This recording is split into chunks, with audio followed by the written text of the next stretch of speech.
Perkenalkan, saya Tesalonika Efisrauli dari kelas 10 MIPA 4 akan menjelaskan presentasi analisis data dari kelompok kami yang beranggotakan Cahya Puspa Pramita, Daniela Alicia Putri, Naomi Kinartia Adjani, dan Tesalonika Efisrauli. Pengertian data.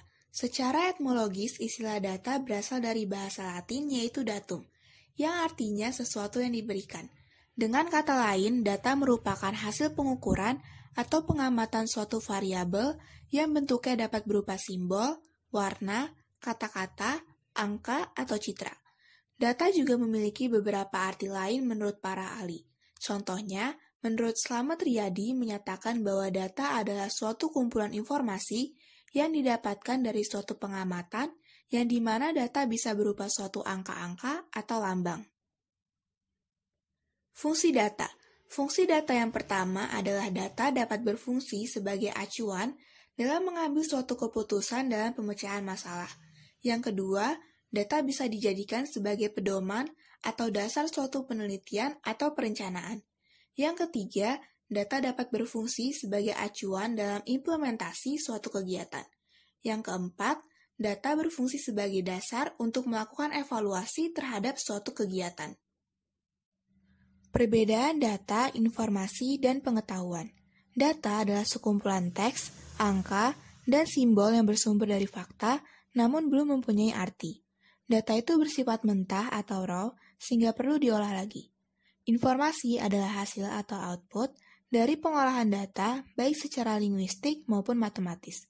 Setelah data diolah menjadi suatu informasi, barulah data tersebut mempunyai arti.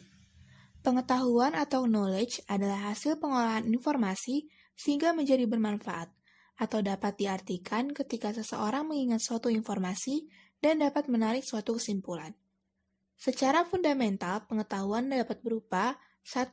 Memperoleh dan mengingat serangkaian fakta. 2. Menggunakan informasi untuk memecahkan suatu permasalahan.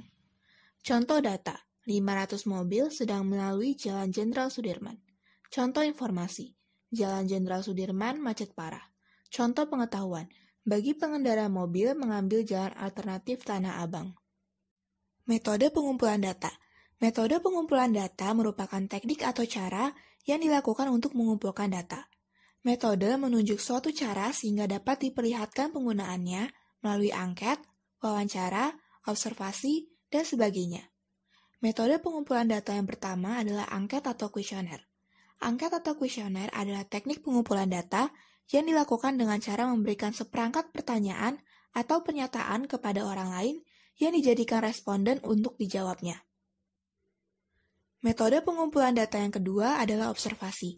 Observasi merupakan salah satu teknik pengumpulan data yang tidak hanya mengukur sikap dari responder, seperti wawancara dan angket, namun juga dapat digunakan untuk merekam berbagai fenomena yang terjadi, seperti situasi kondisi. Metode pengumpulan data yang ketiga adalah wawancara. Wawancara merupakan teknik pengumpulan data yang dilakukan melalui tatap muka dan tanya jawab langsung antara pengumpul data maupun peneliti terhadap narasumber atau sumber data. Sumber data. Sumber data adalah unsur yang bertugas untuk mengirimkan informasi. Sumber data ini membangkitkan informasi dan menempatkannya pada media transmisi.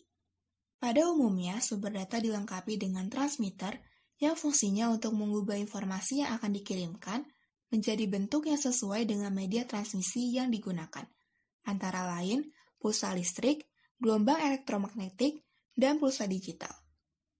Media transmisi adalah media yang menghubungkan antara pengirim dan penerima informasi atau data. Karena jarak yang jauh, maka data terlebih dahulu diubah menjadi kode atau isyarat. Dan isyarat inilah yang akan dimanipulasi dengan berbagai macam cara untuk diubah kembali menjadi data. Wisdom Hierarchy atau DIKW. DIKW adalah konsep yang menjadi pilar dasar dari The Nature of Information and Knowledge, atau sifat pembawaan tentang informasi dan pengetahuan, di mana dengan adanya perkembangan zaman, maka The Nature of Information and Knowledge melahirkan banyak teori, seperti teori komunikasi, kepustakaan, cognitive science atau pengetahuan memahami fenomena empiris, teori organisasi, dan teori manajemen. Data merupakan simbol properti suatu benda yang diperoleh berdasarkan pengamatan. Pada hierarki DIKW, data menunjukkan level paling mendasar terhadap keilmuan suatu fenomena empiris. Information atau informasi menempati level kedua dari bawah yang menerangkan suatu kegiatan dalam menjawab pertanyaan what atau apa, why atau mengapa, where atau di mana, when atau kapan, who atau siapa, dan how atau bagaimana. Knowledge atau pengetahuan merupakan suatu fungsi dalam mengubah informasi menjadi pemahaman mengenai fenomena suatu kajian sosial maupun alam. Wisdom atau kebajikan diartikan sebagai value atau nilai yang menyangkut moral dan kode etik dalam pengetahuan akan fenomena empiris yang diubah ke dalam suatu teori.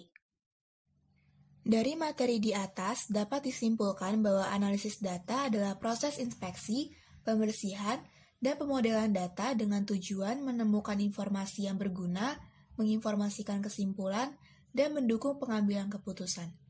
Sekian presentasi dari kelompok kami, terima kasih.